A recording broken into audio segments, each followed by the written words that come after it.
So next we wanted to hit upon one of the things that we had done to start making relaxations in the month of May, and that was to start religious services. Starting May 4th, houses of worship will be able to be exempt from the 10-person rule I just talked about. So 10-person rule through May, but not for houses of worship. And this is a statewide directed health measure, so it applies across the entire state. But even though houses of worship will be able to bring in congregants again, they will have to have certain restrictions. So for example, we're going to ask families, households, to sit together, including the children, everybody sit together, but 6 feet apart from everybody else. That there's going to have to be restrictions with regard to you can't have, hymnals, for example, in the pews, because different people picking that up and using it could spread the virus. So it'll be okay if individual families want to bring in their own hymnals or their own, books of worship. But you can't leave those for somebody else to then come pick up. You can't trade them around the congregants. There'll be no passing of the plate around congregations. Again, what we're really trying to do is limit that interaction between congregants so that they're not spreading the virus. And of course, we'll want pews and everything else wiped down and sanitized between services. There's a number of other guidance that we're putting out as part of our guidance for how houses of worship can start operating under not the 10-person rule, but under a wider guideline to have more people in there.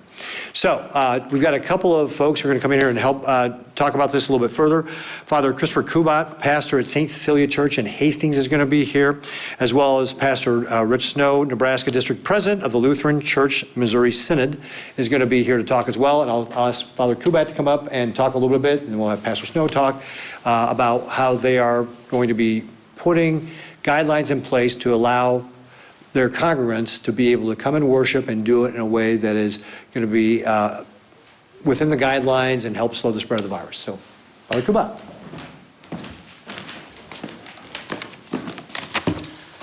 I'd like to thank Governor Ricketts and Lieutenant Governor Foley for this invitation, this opportunity, privilege of working together to put some guidelines together for pastors across Nebraska as we start opening up our churches for religious services and Mass.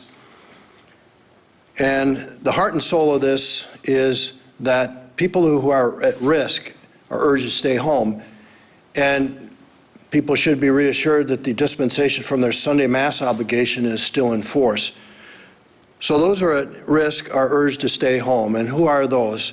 Elderly people, people that live with elderly individuals, people that have underlying medical conditions. Maybe they have a cardiac pulmonary condition, asthma, perhaps diabetes. There are other conditions. Maybe their immune system's suppressed for whatever reason.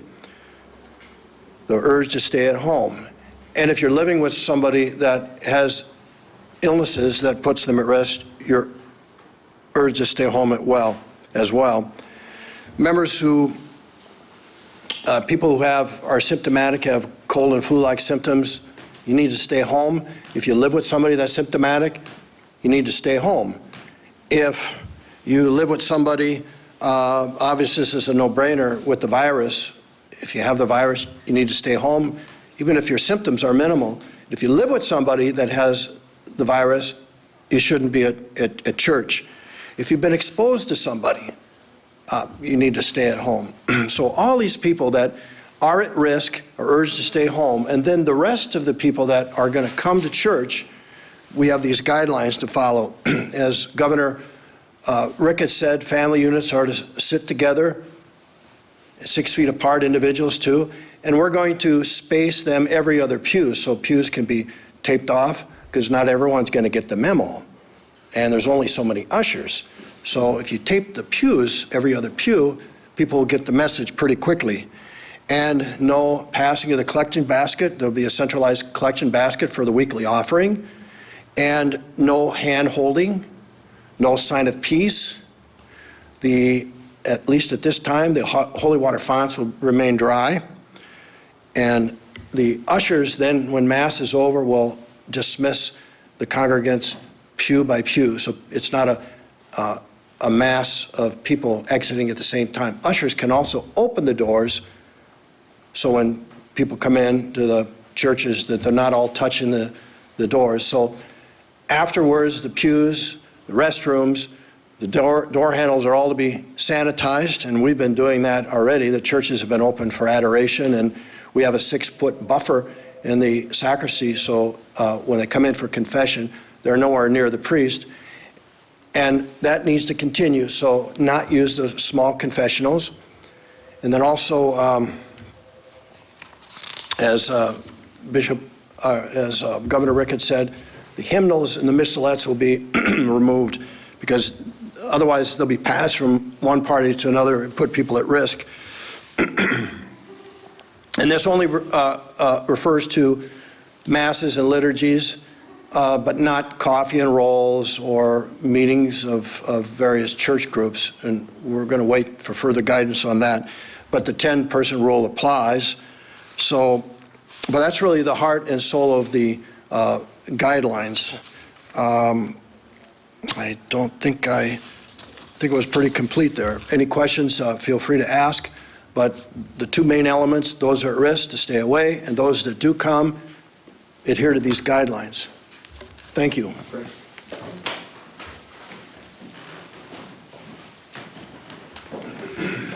Good afternoon. Father's already mentioned all the restrictions and guidelines that are in place. We're a little bit different system, congregational rather than hierarchical, so our recommendations will continue to follow the governor's restrictions. Again, for those who are at risk, stay home. Those who are sick, stay home. Again, looking at either roping off or designating spots for families to sit. In some churches, it'll be actually 2 or 3 pews apart, depending upon spacing. And so each congregation looking at those spaces. Maintaining it, we've talked a lot about also leaving a marker where a family has been so that extra work can be done, making sure that that area especially is sanitized. So those are, again, I don't think I'll repeat what Father's already said about most of the stuff. Again, I think the other thing that we've been really looking at is start slow, take care. The whole purpose of this is to care for the least and the last. We want to be careful for those who are weak, and yet, again, we also understand the importance of faith, nurturing folks through crisis. And so we want to encourage, again, continued presence digitally, whether that's online, radio, or TV, maintaining that presence so people can be fed spiritually in that way. And those who are able to gather and wish to gather, again, freedom to do that, freedom to stay home, and in all of that, with that freedom, the opportunity, again, to continue to grow and nurture in their faith. So, again, also wanted to thank the governor and his staff. They've been very responsive, working with various churches and pastors to see how we can do this in the best way, the safest way, again, continuing to care for the spiritual well-being of our state. So I want to thank the governor and his staff for that. Thank you. Great. Thank you very much, Pastor Snow and Father Kubat. Thank you much. And I also want to especially thank my Lieutenant Governor Mike Foley, because he was the one that reached out to the faith leaders to be able to work on these guidelines. And so thank you very much, Mike, for your work on this important topic.